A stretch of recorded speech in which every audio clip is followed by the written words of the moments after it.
Welcome. Today, we're diving into the world of Bitcoin mining partnerships. What happens when individuals, firms, or investors team up to build mining operations together? We'll unpack the business models and partnership structures behind mining ventures, the accounting and tax implications firms need to get it right, and how to properly plan for the compliance and operational risks that come with these arrangements.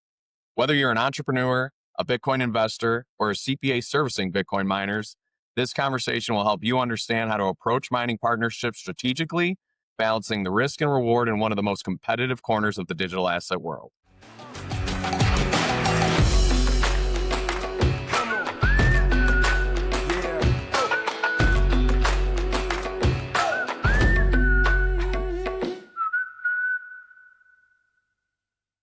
Welcome to TNF Takes, the go-to spot for crypto companies and on-chain organizations. Before we dive in, make sure you like this video and subscribe to the channel to get top-tier content for your crypto company or on-chain organization from industry experts who have been around the block. I'm Nick Ward from the network firm, and we're here to help you establish trust, build efficient crypto operations, and stay ahead of the curve in an ever-evolving industry. Good morning, Noah. Welcome. Hey, Nick. Good to see you, man. So today we're diving into Bitcoin miners, focusing on the partnership side. And I know this has been a topic we've discussed a few times lately with the big, beautiful bill and the depreciation impacts. I think we're going to take that a step further today and talk about partnership structures that are mining Bitcoin. Absolutely, man. It's a Sunday morning. I'm talking about Bitcoin mining, partnerships, and tax. So I'm just in my happy place here, This is great. But yeah, in all seriousness, I think this is definitely a timely and sort of always relevant topic, but definitely timely now. We're definitely seeing a lot of Bitcoin mining partnerships, from small to medium size that are either starting operations, new investments, or are reinvesting. And like you mentioned, the one big beautiful bill, specifically that bonus depreciation provision being renewed. And I think that provides a reason for a lot of people to think about reinvesting. So yeah, looking forward to talking about it. It's one of the most complicated areas of the tax law.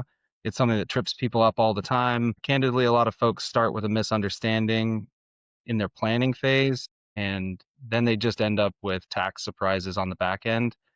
And that's probably the disaster scenario. You don't really fully appreciate, or maybe you do, but your investors, your sort of partners, your limited partners don't fully understand the flow through tax implications of these structures, and they will receive a surprise on their K1 that sort of, can be very impactful to their individual tax position, and that's not a good spot to be. So yeah, I think starting with a lot of the stuff we're going to talk through today will give folks a really good understanding of how to anticipate, how to plan, and how to execute, to really capture all of the opportunities that are available when you mine Bitcoin this way. Awesome. Yeah, no, I think you and I have experienced it many times where the entrepreneurs come in and they're well aware of the opportunities, but they haven't quite thought or understood the risks and compliance things they have to maintain to do that. So I think this will be a great conversation on that. Yeah, I mean, one of the things to start with, folks say, like, they start an LLC. I think a lot of people, maybe just the prevalence of public markets and public corporations or businesses that they've worked for that were corporations in the past, they sort of immediately default to general equity concepts, dividend type concepts when they think about an LLC. The truth is, your LLC, if it's a multi-member LLC, is already a partnership in the eyes of the IRS, and it is default taxed as a partnership. And again, there's a lot of opportunity that comes with that. That's not a bad structure. It's a good pass-through structure, but it is what you get out of the box with a multi-member LLC.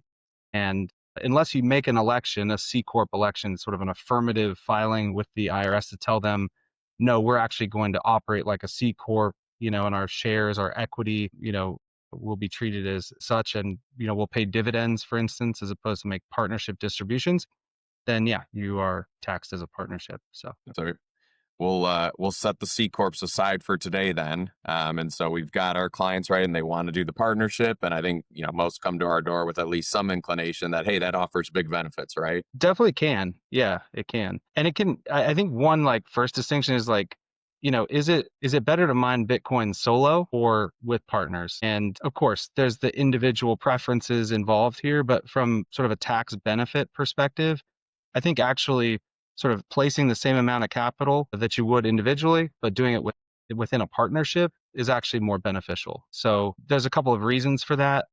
But one of the biggest benefits, one of the biggest opportunities that comes with a pass-through approach to Bitcoin mining is the fact that you can accrue, you can accumulate Bitcoin, you can have it distributed to you from the partnership, and you can inherit the cost basis at the time of mining. So, the fair market value at the time you mined or received block rewards at the mining pool, you can inherit that basis and that timing individually once it's distributed to you. So we'll get into the mechanics a little bit more, but that's a big one, right? If you're essentially mining lower than the cost of market acquisition, and you're then sort of accruing Bitcoin in the partnership and then eventually distributing it to you, there's not a direct income impact from the distribution.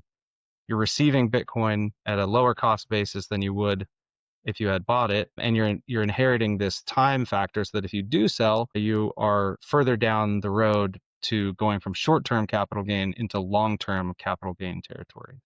All right.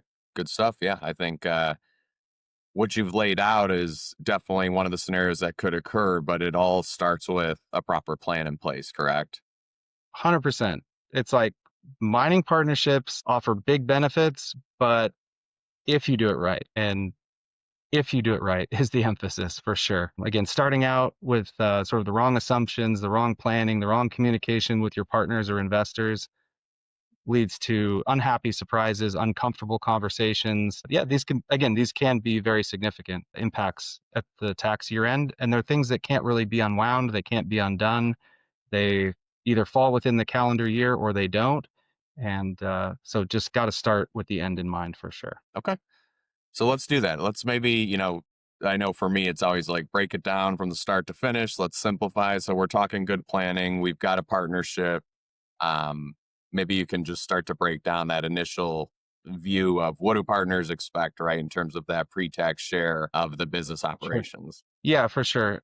I guess I said if you do it right. And so then it's like, okay, well, what is right? So maybe then we would say right equals basically a good plan to begin with. So definitely there's a number of things that go into the plan, but maybe even having a financial model at the outset is a good way to have a plan.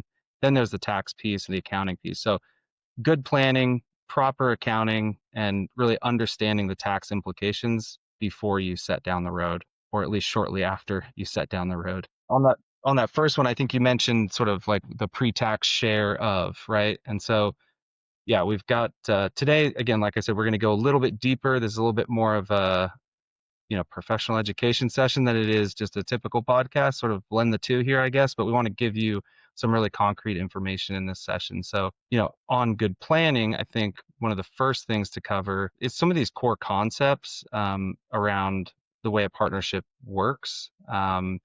This is really in any sense, in any investment partnership, but definitely in the case of a Bitcoin mining partnership. So, hey, good planning. I've mentioned that, structuring as a partnership opens opportunities.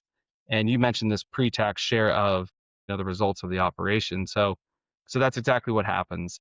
The partnership itself, as sort of the business entity or the entity level, doesn't have a direct tax obligation when it comes to federal tax. It may have, depending on where it's domiciled or where the mining operations happen, it may have some tax at the state level, state or local level, franchise type tax, things like that. But essentially, the entity has no direct tax impact. All of the implications flow to the individual. So the net income from the business, well, actually the gross income as well as the net, all flow through to the individual. The depreciation expenses, the other deductible expenses, and as I mentioned, this inside basis for distributed property, those all flow to the individual. So it's really all items of income, expense, capital gain or loss. They all flow through, and they do that through the IRS Form K-1. So the entity is only required to file a Form 1065, which is really an informational filing, and the K-1s go hand in hand, right? The numbers sort of all tick and tie between the two, but the 1065 tells the IRS, hey, here's the activity of the partnership, even though this isn't directly taxable in the four corners of this form. And here's the number of LPs or partners, here's all of their K-1s, and this is where the direct tax comes in. So if you've had any sort of, other investments, even family trust, things like that, you would be accustomed to receiving a K1. They typically come a little later in the year, but they become part of your personal filing. All right. Understood. And yeah, you mentioned, so we're not liable at the partnership level for the federal income tax, their flow throughs. So how does that partnership run, and how do the individuals kind of understand the core of that and how things are tracking to themselves? Yeah, there's a ton of accounting slash sort of book, I guess you could say, accounting or book concepts. And then there's the tax accounting and tax book, these tax accounting. So tax to book differences are what can occur. And it really, there's a lot of nuanced concepts here and new terminology for people to understand. If they kind of sort of come with this corporate, general C Corp mindset, of how we might account for things. It's definitely different in a partnership context. There's some specific things that need to be tracked so that you can get to the year end and actually be able to complete the tax compliance, get that Form 1065 and the K1s out without having to sort of go back in time and figure everything out. So I think, on good planning, definitely, understanding the types of accounts here, the key drivers is important. So again, I mentioned this, right? With few exception, partnership entities are not liable for federal income tax directly, and they're flow through. So these partnerships really run on a few key concepts, but capital accounts is one of them. Outside tax basis, what's put into the partnership, and also this concept of inside tax basis. And so you might have heard these terms thrown around before, but I think it's really important to go a level deeper and define them. Again, we're not running on sort of common stock and dividends here. It's really what the partner has invested in the business, what their tax basis is in that share of the business, and then the tax basis that is inside the partnership is the inside tax basis. That's sort of through the operations, what the business produces, what property it produces, here Bitcoin, and what the partnership's basis in that property is prior to distribution. That's your inside basis concept. So yeah, we can go one level deeper. And I'll definitely Nick, if you play the role here for me of ask the question you think the audience might have, right? To help Yeah. us ensure we're being super clear or anticipating questions here. But yeah, this one goes to proper accounting. So capital accounts, you've heard the term cap table, right? If you're listening to us, you've definitely heard that term. Wait, what's the cap table look like? Well, the mining partnership might, yes, have a cap table, but very importantly, it really needs to have a capital account, essentially a ledger for each individual partner. And this really tracks the value of the owner's stake in the mining business. So this includes the initial capital contribution, and then it's changed by your subsequent share of the earnings of the business or the income of the business, the share of expense that's borne by at the entity level, the share of any liabilities that the partnership takes on, and then sort of reduced by any distributions that are made from the business. And here I put current or liquidating. So let's just make very clear when we say distributions from the partnership, this is one of these technical terms that if you're talking to folks in the planning phase, you want to make sure you're using this the correct way. Distributions in colloquial terms, yeah, okay, we're distributing something, we're sending something out. These are key events though in a tax partnership or in a Bitcoin mining partnership. And there's really only two types. There's current distributions and there's liquidating distributions. And so a current distribution is, let's say we've mined Bitcoin collectively, and we say, hey, look at all the Bitcoin we've accumulated. This is fantastic. We've sold some, let's say, but we have some Bitcoin sitting there, and we want to distribute that pro rata, equally by a share of initial ownership to the partners. That's a current distribution. It's something that happens in the normal course of a Bitcoin mining partnership, and yeah, that's a current distribution. It doesn't change. Unlike a liquidating distribution, it doesn't change the ownership stake in the business. It doesn't remove the partner. It's just distributing the property. The liquidating distribution is essentially a partner, one or more partners, selling their interest in the partnership. And so again, it can be one, it could be a partner turning over and a new partner coming in, or it could be a liquidation of the partnership in total, where all partners are liquidated and the total assets of the business are liquidated and distributed to all the partners. So this capital account is really critical. Yeah, go ahead. if you've got a Yeah, you question. mentioned, I think it's a good pausing point of you mentioned earlier on, like, a lot of clients, like, they come to us, hey, we've done a projection on this mining business and how we think it'll go. And that's great. But right, what's missing is, all right, you're going to be a partnership. So let's establish these capital accounts in detail so we can track like what you just described. Set liquidating distributions aside, but there's distributions during the year. It's natural. You want to get some assets out. You've done a good job.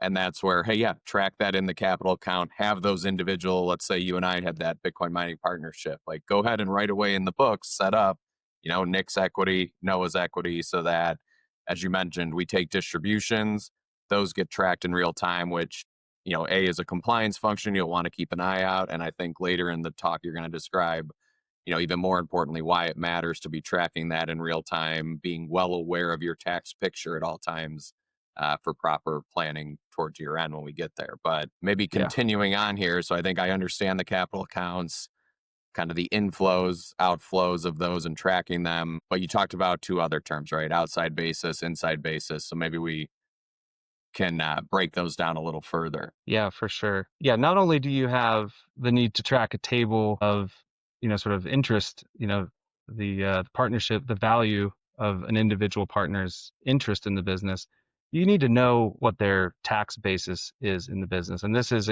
again, one of the huge pitfalls. Yeah, it's complicated. It's not rocket science, but it's something that maybe folks in a Bitcoin mining partnership don't deal with every day. And so this is definitely an area where people find pitfalls. And so yeah, this concept of outside basis, this is really, from a tax perspective, what is the value of their interest in the pass-through entity? It's what they contributed. So the easiest way to think of it is if you contribute, $100,000 as a limited partner into a Bitcoin mining operation and it's taxed as a partnership, then you have $100,000 starting basis in that business. It definitely gets a little complicated when you contribute property to a business. So, you could contribute Bitcoin, for instance, into the startup, into the partnership to start up operations. You need to know what your basis in that Bitcoin is. That's a case where, let's say you've accumulated that Bitcoin, let's say long in history, and you have a pretty low basis. Let's say it's 50K per Bitcoin when you acquired it, and you're going to now contribute that into a partnership when the value of Bitcoin, fair market value, is 100K. What you're doing is contributing property with a built-in gain, is what it's called under the tax rules. And this creates one more layer of tracking. You get a credit on your capital account here. You're 100K into this business fair value wise, but on your tax basis ledger, you have 50K in tax basis. And so if you imagine sort of day zero being that contribution, and day one, let's say the partnership decides, actually, we don't like each other that much, we don't agree, and we want to liquidate this thing. If you shut down shop on day one, you'd have one Bitcoin distributed back to you at sort of 100K fair value. But again, your tax basis in that partnership was actually 50K. And so you'd a liquidating distribution potentially be recognizing a capital gain there. Okay. Go ahead, Nick. Well, and I assume, because I think we've seen it, right, that part of the partnership structure is, hey, there's each investor maybe has something different to bring to the table. So as you mentioned, hey, I've got Bitcoin, I want to contribute to help infuse some capital right away. Or let's say I have machines, right? I was Yeah, previously distributing mining machines or acquiring them for whatever reason. I want to contribute to those as a business. I assume that scenario is the same as Bitcoin that you just laid out, because in the IRS's eyes, Bitcoin is property, this equipment is property. Is that fair to say there? exactly. Yeah, in that case, you'd be Okay. contributing personal property. It could be real property. It could be there's a Bitcoin mining partnership up and running, let's say, and they find a new limited partner who has new dirt, that has licenses, or, new dirt that's partially developed, and contributing that into the partnership. This is where the tax law actually gets incredibly complicated. And there's a ton of rules that are essentially meant to they're really rules meant to deal with, I guess you could say, the tax cheats, the loopholes, the sort of creative things that you can do to avoid tax that might not be lawful when you're contributing property to a partnership. When you have lots of affiliated entities and partnerships and you're moving property through partnerships to gain tax benefits, that's really what the tax law is meaning to address. And so it creates a lot of complex rules that you need to make sure you're following. In most cases, if you're contributing Bitcoin or you're contributing personal property like mining hardware, rigs, you can get through these rules relatively easy, but you need to make sure that, again, things like built-in gain and carryover basis are tracked properly. And you want to do that. Let's say that you're the person, sort of sponsoring the investment. You're the managing partner or the general partner, sort of putting together this mining partnership. You definitely want to look out for property contributed to the partnership because of this built-in gain issue. You want to make sure that your other LPs aren't sort of taking the hit for that built-in gain from a single partner. And so that's why you track this. There's one level deeper, there's a number of methods you can use to track it. I think the remedial method being really the most blessed under recent IRS regs and interpretations. But essentially, you ensure that future allocations to the partner who contributed the property, that they take into account that built-in gain. And again, that way, not all partners are sort of taking the negative aspect of that built-in gain coming into the partnership. Got it. Thank you. Yeah, no, that's great. And again, for our listeners, this is a good reminder, right? This is all, we're at the onset here. We're just, hey, we've agreed to do business together. Let's gather our capital so we can start this thing. But it sounds to me like you're saying, hey, when you do that, there are implications that when you go fast forward a year or a few months when it's time that year's ended and you got to start doing your first tax filing, this is where those surprises can pop up from. So I hope I think, yeah, key point of planning here, you're accepting capital, make sure you understand these different scenarios. You've considered the built-in gains, the basis for that property, and planned accordingly. Yeah, exactly. Exactly. There's too many scenarios we've seen where, an individual that we work with has sort of not understood all the implications here and needs to do a bunch of back accounting and tracking. And that becomes hard. That's always hard, right? Rebuilding sort of records post facto is always harder than just tracking the information properly to begin with. It's more costly. It sucks up time during tax compliance season. It delays other investors. It creates a lot of headache. And then we've also, worked with folks that were, say, the LP and or even the general partner, and just did not properly anticipate these tax consequences, such that some of the really negative things that can present, like they think they're going to get a large share of depreciation through the partnership. Let's say they think they're going to get, under the one big beautiful bill, they're going to get this 100% bonus depreciation in a certain tax year. And isn't that great? It's going to be able to offset a bunch of other income I have from investing, let's say, or it's going to offset my W-2 income, right? And they think I'm going to be like a no tax guy, no tax obligation through this thing this year. Then come to find out, wait a second, this passive income that I have, or this passive loss that I have from the Bitcoin mining partnership, actually does not offset my other W-2 income, or that it could offset some of your other investment income, except there's an at-risk limitation, and it needs to be tuned down to where, nope, sorry, you can't actually claim all of that depreciation expense or that pass-through loss in a single year. And so, yeah, there's the at-risk piece, the passive sort of limitation, and so yeah, there's a number of things downstream, even from this downstream from that. Okay. So, sticking to this kind of goal of understanding, and I think, common scenarios, right? We've kind of, I think if most of our listeners listening so far, you're thinking, okay, it sounds pretty complicated. There's a lot to do up front with that partnership level. So maybe taking a step back, how do you start to break down some of these views of, like, if I have that traditional LLC and I'm taxed as a C Corp versus taxed as a partnership, what are the other high level kind of comparative points you'd make, so that investors, they're equipped, they understand the differences and understand the benefits so they can make that educated decision to go, yeah, this is the right path for us? Yeah, I think you want to know, again, back to the financial model, the planning aspect. I think you want to know what the potential productive results of the partnership or the business would be. And so you got to know your key inputs. for sure, and get those on a spreadsheet, get them in a couple of tabs, and be able to work out a general financial model. Essentially, like, okay, if we raise this much cash, how quickly can we deploy it to miners? How quickly can we have those set up and running? Once we're mining, now you have to get into, okay, well, how much Bitcoin can we mine? And this is one of these things where, it's a lot different than, hey, let's manufacture widgets and sell them. And the market price for widgets, it's a long held market. And we kind of know that widgets are going to be selling for $50 a piece. It may go up or down a couple percent depending on some macro factors, but we're going to be able to sell widgets for $50 a piece. That's pretty easy to model. When you have a volatile asset like Bitcoin, you don't know exactly what it's going to sell for if you needed to liquidate it.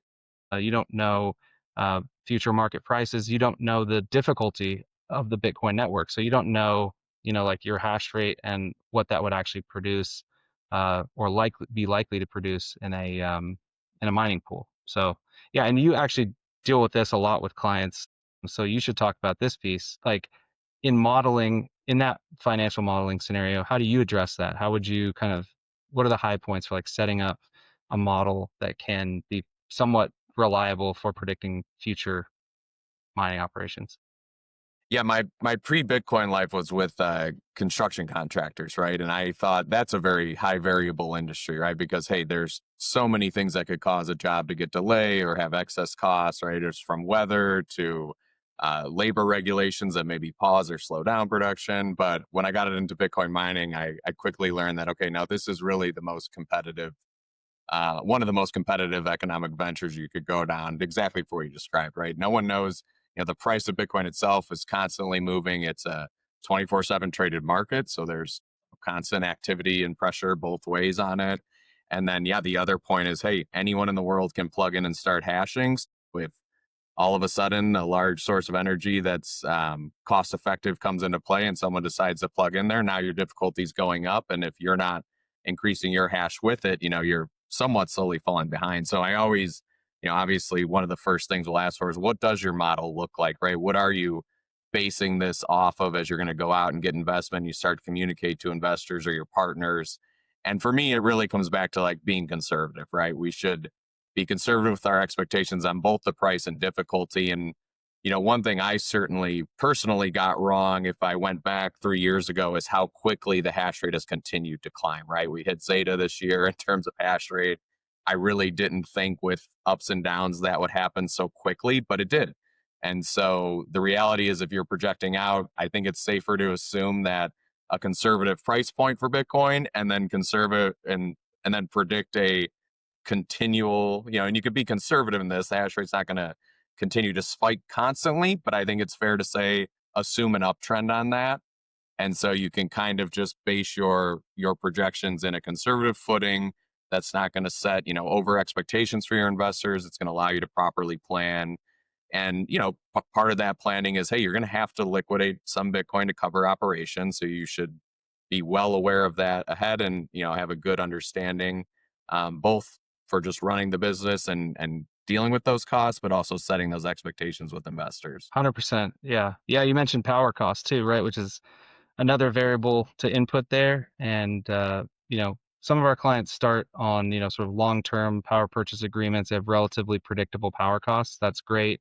Other folks are working, what do you say, behind the meter, in front of the meter? I always forget which one is which.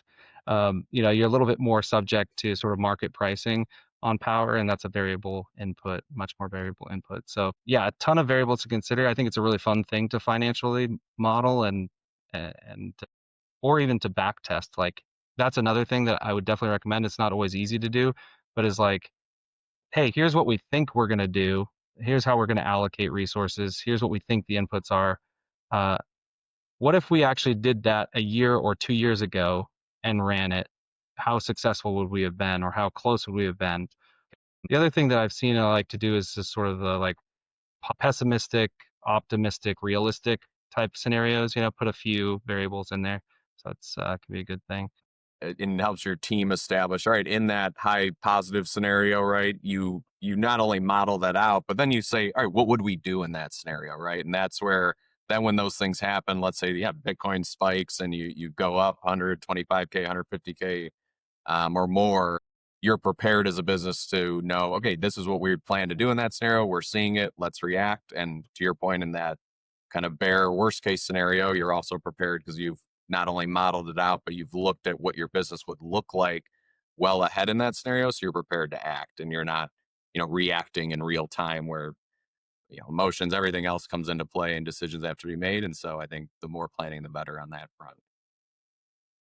Yeah, exactly. You mentioned some of the other things like to consider, in the early stages, understanding partnership tax, partnership accounting versus maybe individual or a C corp sort of perspective. So I think we're probably running a little long on time, and I want to make sure that people are getting value here. I think they are, but maybe I could, just real quick. I think we'll produce a blog here too, so folks can like see this on paper. But if we kind of move to a quick summary, a lot of this we've already talked about, but I think it provides a nice side by side to sort of understand some of the key areas. We mentioned about distributions, right? Generally being tax free. Versus distributions under a C corp being sort of taxed as dividends. And so there's the key distinctions here that folks can go through. And yeah, there's a number of them, so I won't read them out. They're kind of two Real quick pages for and a the page. audience sake, right? That Yeah, distribution being tax free. Maybe just quickly reminder, yeah, because I think you touched on it earlier, but right, they're getting taxed. So we do a year of operations. The business makes 100K and it's just you and I 50-50 partners. So each of us would have 50K of income flow to our personal returns, which we would yes, pay tax on, correct? And exactly. then Yeah, exactly. that's where Yeah, that so it's capital account would track. distribution from, yeah, exactly. Sorry to cut you off. Yeah. Okay. Yeah. The capital account would track like, okay, we both have accrued 50K in value. We've paid tax on that. And that's that bucket that I could say, hey, I want to distribute, 25K of that to me in the next year. And that again is tracked as, okay, I've already paid tax on it. I can take that, no additional tax there, right? That's what you're saying, talking about with tax. Okay. Yeah, exactly. Yeah, this could be misleading, right? Like, oh wow, distributions are tax free just because I put it in a partnership. I have no income impact, no ordinary taxable income. No, definitely not. It's just that you're paying income at the time it's earned at the partnership level that is passing through immediately, so to speak, in the tax year. You can accumulate property and assets in the business. When you distribute them, yeah, you're just paying out to partners property or cash that's already been earned by the business and it's already therefore been subject to taxation. So yeah, Perfect. tax free at the time of distribution, but as all things in partnership tax, there's sort of the but or if then sort of thing, uh, which is, yeah, it can in a lot of cases be tax free, or not a tax event in and of itself is a better way to say it. It can also be a tax event. So, we talked about the tax basis and capital account ledgers, right? So on a tax basis, uh, uh, ordered, let's say, I think your example was we each have 50K in the business, right? We've mined one Bitcoin, right? Let's say at the price, we hit a block reward. We got one Bitcoin in my example, and it was mined at the price of 100K. So we each get our 50-50 share of that passes through to us, which is the income passes through to us. Let's say we have no expenses in this example. We just get income of 50K each in a tax year. Yeah, that's taxable income. So if you're not prepared for that, or you don't have assets to liquidate or other assets to pay tax, you have a tax obligation without an ability to pay. So that's one thing that in the planning is super important. And a lot of operating agreements in these partnerships have something called tax distributions. And these are distributions that the partnership will make, essentially mandated, or the managing partner is strongly encouraged to make these type of distributions to make sure that some of that Bitcoin gets distributed to the partners, or some of the cash proceeds are distributed to partners prior to April of the next year, and that way they've got some cash in pocket to meet the tax obligation for the income in the prior year. But let's say that we get to a point where we're humming, we're mining more and more, and we actually have very low basis in the business, but we have over time, let's say market goes up significantly, we have quite a lot of Bitcoin. If we're taking distributions in excess of our basis, then we are actually creating a tax event for the individual partners. And so, in short term, it's actually still beneficial in a partnership. You still get the capital gain treatment and potentially more likely a long-term treatment. So yeah, you have a tax event if your distribution is in excess of your basis, but it would be at a more likely a beneficial rate as opposed to your ordinary income rate or your short-term capital gain rate. So Understood. Yeah, my two yeah, takeaways there are distributions are another opportunity to make sure you're reaching out to your advisors to plan accordingly. And then maybe there's another TNF take just on that subject alone, because yeah, there's always these secondary considerations, making sure you review capital accounts, what the value is. So okay, thank you. Yeah, yeah, yeah. And the liabilities, just to be clear, the liabilities taking on, leverage or loans and depreciation are the two kind of biggest factors that will mess up that distribution in excess of basis, where got it. partners don't anticipate it. They expect it to be not a tax event on distribution, but it actually ends up being. So, so All yeah, right. holy smokes. I realized talking through this, yeah, that this is why we're doing this, because each one of these boxes on this slide, for instance, is a bit of a rabbit hole. It's, requires a bunch of explanation, has a bunch of code sections that go with it. And it depends on the facts and circumstances of how you guys are doing things, how the partnership goes about operating the mining operation. Yeah, like I said, I think we probably leave those here for now. Just give you a quick view of them, but these can go into the blog as well. So if you want, check out, we'll link the blog to TNF, thenetworkfirm.com, the blog site, and you guys can check out a little bit more detail there on your own. I just want to be, sensitive time. I think, probably put a wrapper on this now. I think we did have some other slides that sort of showed, specific events and talk through in detail of like, okay, we are mining Bitcoin, we are holding Bitcoin, we are distributing Bitcoin, we are having tax depreciation expense. What is the actual impact to partners? Um, and then some examples of, well, how does it affect, partner class A, partner class B, if you have specific rights built into the partnership agreement, which is again a whole nother topic of things, levers that change things. So we could probably do that in a second session, go through like, specific examples. But yeah, I think today that probably puts a wrap on it. Yeah, for our listeners today, hopefully you walked away with, planning's huge, important. You want to make sure you've considered the scenarios in that initial projection phase, right? It's not just a projection of, hey, will this be profitable and should we go do it? Yeah, you've probably already done that. But as you're bringing partners together to the table to start to create that entity and set up for the partnership structure, that's where, okay, have we considered the capital accounts, distribution schedules? And then I hope too, yeah, you've walked away with a summary of, hey, these key decision points or opportunities to say, all right, well, we're planning to distribute this year. Let's sit down with our advisors and make sure we've considered all the scenarios. So yeah, I think this is a good stopping point. Does sound like we'll be back for another session on this, so I look forward to that. But hopefully, this gave a clearer look into what Bitcoin mining partnerships, both exciting and complex, from the ownership structure and cost sharing to the accounting treatment, tax planning, compliance considerations of it. So yeah, thank you as always. Appreciate the time, Noah, and we'll see you next time. Thanks, Dick.